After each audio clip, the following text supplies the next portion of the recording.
بسم اللہ الرحمن الرحیم۔ حضرت ابو ہریرہ رضی اللہ تعالی عنہ سے روایت ہے کہ کچھ لوگوں نے رسول اللہ صلی اللہ علیہ وسلم سے عرض کیا کہ اللہ کے رسول صلی اللہ علیہ وسلم، کیا ہم قیامت کے دن اپنے پروردگار کو دیکھیں گے؟ تو رسول اللہ صلی اللہ علیہ وسلم نے فرمایا، کیا تمہیں 14ویں رات کے چاند کے دیکھنے میں کوئی دشواری پیش آتی ہے؟ انہوں نے عرض کیا کہ نہیں اے اللہ کے رسول صلی اللہ علیہ وسلم۔ آپ صلی اللہ علیہ وسلم نے فرمایا، کیا جس وقت بادل نہ ہوں کیا تمہیں سورج کے دیکھنے میں کوئی دشواری ہوتی ہے؟ انہوں نے عرض کیا کہ نہیں۔ آپ صلی اللہ علیہ وسلم نے فرمایا، پھر تم اسی طرح اپنے رب کا دیدار کرو گے۔ اللہ قیامت کے دن لوگوں کو جمع کر کے فرمائیں گے، جو جس کی عبادت کرتا تھا وہ اس کے ساتھ ہو جائے، جو سورج کی عبادت کرتا تھا وہ اس کے ساتھ ہو جائے گا، اور جو بتوں اور شیطان کی عبادت کرتا تھا وہ انہی کے ساتھ ہو جائے گا۔ اس میں اس امت کے منافق بھی ہوں گے۔ اللہ تعالیٰ ایسی صورتوں میں ان کے سامنے آئے گا کہ جن صورتوں میں وہ اسے نہیں پہچانتے ہوں گے۔ پھر وہ کہیں گے کہ ہم تجھ سے اللہ کی پناہ چاہتے ہیں، جب تک ہمارا رب نہ آئے ہم اس جگہ ٹھہرتے ہیں، پھر جب ہمارا رب آئے گا تو ہم اسے پہچان لیں گے۔ پھر اللہ تعالیٰ ان کے پاس ایسی صورت میں آئیں گے جسے وہ پہچانتے ہوں گے، اور کہیں گے کہ میں تمہارا رب ہوں۔ وہ جواب دیں گے کہ بے شک تو ہمارا رب ہے۔ پھر سب اس کے ساتھ ہو جائیں گے اور جہنم کی پشت پر پل صراط سے گزریں گے۔ رسولوں کے علاوہ اس دن کسی کو بات کرنے کی اجازت نہیں ہوگی، اور رسولوں کی بات بھی اس دن اللہم سلم سلم، اے اللہ سلامتی رکھ ہوگی۔ اور جہنم میں سادان خاردار جھاڑی کی طرح اس میں کانٹے ہوں گے۔ اللہ تعالیٰ کے علاوہ ان کانٹوں کو کوئی نہیں جانتا کہ کتنے بڑے ہوں گے۔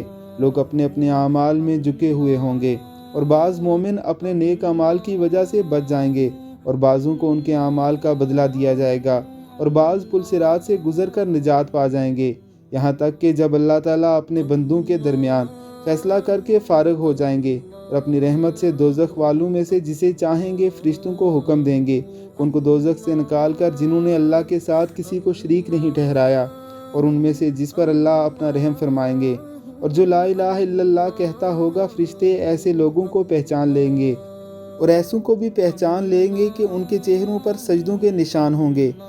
اللہ تعالیٰ نے دوزخ کی آگ پر حرام کر دیا ہے کہ وہ سجدے کے نشان کو کھائے۔ پھر ان لوگوں کو جلے ہوئے جسموں کے ساتھ نکالا جائے گا، پھر ان پر آب حیات بہایا جائے گا، جس کی وجہ سے یہ لوگ اس طرح تر و تازہ ہو کر اٹھیں گے کہ جیسے کیچڑ میں پڑا ہوا دانہ اگ پڑتا ہے۔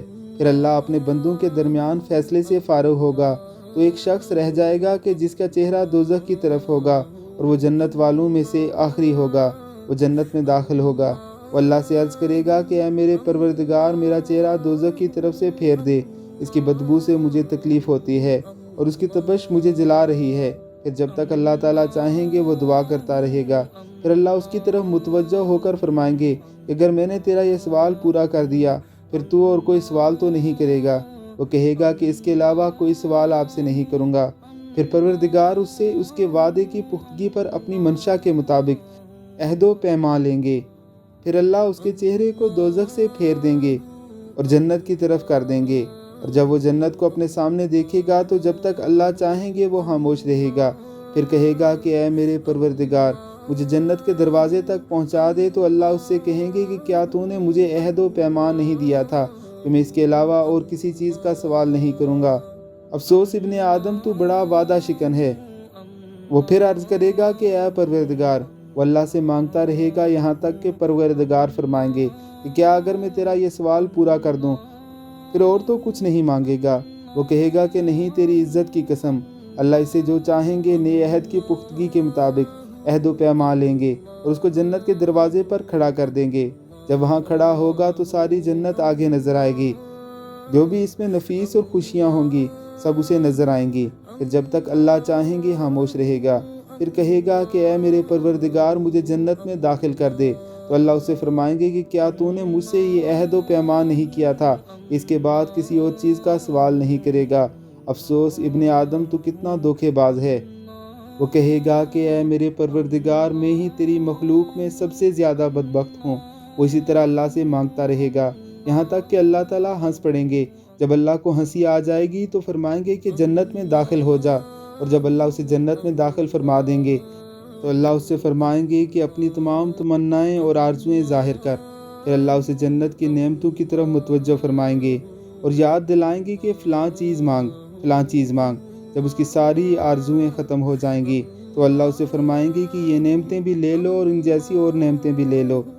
حضرت ابو سعید خدری رضی اللہ تعالیٰ عنہ نے بھی اس حدیث کو حضرت ابو ہریرہ رضی اللہ تعالیٰ عنہ کی حدیث کے مطابق بیان کیا ہے۔ صرف اس بات میں اختلاف ہوا ہے کہ جب حضرت ابو ہریرہ رضی اللہ تعالیٰ عنہ نے یہ بیان کیا کہ ہم نے یہ چیزیں دی اور اس جیسی اور بھی دی، تو حضرت ابو سعید خدری رضی اللہ تعالیٰ عنہ نے فرمایا کہ 10 گنا زائد دی۔ حضرت ابو ہریرہ رضی اللہ تعالیٰ عنہ نے فرمایا کہ مجھے تو یہی یاد ہے کہ رسول اللہ صلی اللہ علیہ وسلم نے اس طرح فرمایا کہ ہم نے یہ سب چیزیں دی اور اس جیسی اور دی۔